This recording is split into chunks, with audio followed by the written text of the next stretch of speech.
BXP and 9mm. Now they only have a 147 grain option at the moment. They may be coming out with some more options.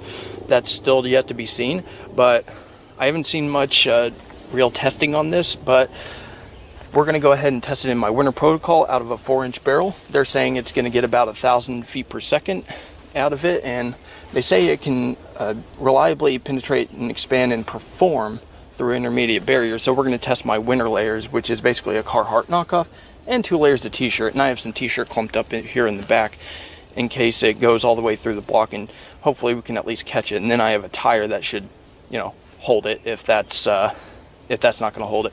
So if that doesn't work, I do have the 92 FS here, 4.9-inch barrel. Hopefully that can give it an extra kick and kind of force it to open.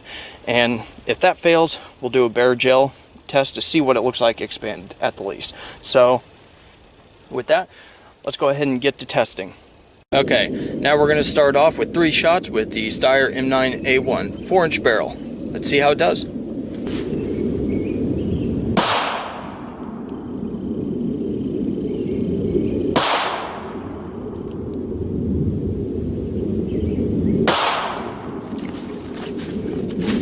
Okay, doesn't look good. Got this one that tumbled partially opened here. As you can see, only a partial opening. And then the other one, it kicked the magazine here, the little brochure, and yeah, it's somewhere. And we had the 3rd shot that went through. I didn't see anything kick up, but holy crap.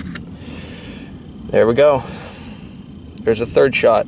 No idea where the 2nd shot went, but no dice. So we're going to go ahead and move on to the 92 FS, and we'll try this again, shall we? Okay, 3 rounds with the 92 FS 4.9-inch. I hope it works.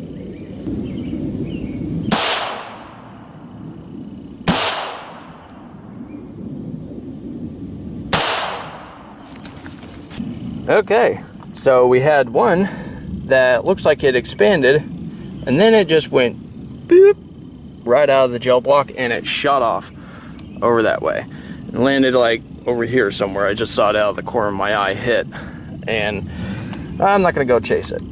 So then you had this one that looks like it had expanded, and then it's right there. So here we go, partial expansion, and it was actually stopped by the table. It went down and it partially expanded. Look at that massive expansion. Then you had the first one that barely kicked the block at all, and it went all the way through here, and I stacked up some of these awesome Alaska magazines for the viewer's pleasure, and I, for the life of me, cannot find it. Well, would you look at that? I found it. So, looks like it melted the ballistics gel a little bit. It was basically under the t-shirt, and you can see here, left an imprint on there through all its, through some of its clogged material there, and yeah, zero expansion, not even really an attempt. So, looks like we're going to use this little extra bit to do a bare gel shot, and hopefully it doesn't hit that round right there. That would just be bad, but we'll just put that there just in case. Okay, so I'm going to do 1 round with the Steyr and 1 with the Beretta.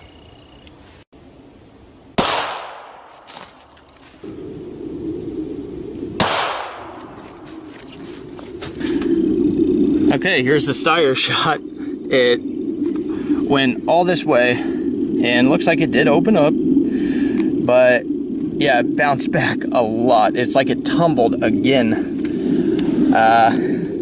Yeah, so the first shot went here, and it went up, and hit the tire, and came back, bounced around somewhere. It basically fell on the ground somewhere, so I have no idea. But we're going to go ahead and test the 92 FS now. Okay, 92 FS.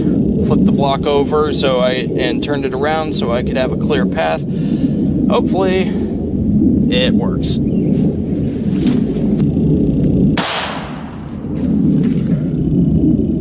Okay, look at that out of the 92 FS. Look at these wound tracks right here. 4-inch barrel, 4.9-inch barrel. Very interesting. And look at that setback. That is, they are the exact same distance. This one turned around, and this one did too. It's like it was creating a second wound channel. It was tumbling at the end there. This does not seem like a very stable round once it hits the body. I mean, you're seeing all this deviation here. But of course, here's the thing to remember, guys and gals. This is independent testing. I'm doing this with my own clear ballistics, my own guns, and in my own environment.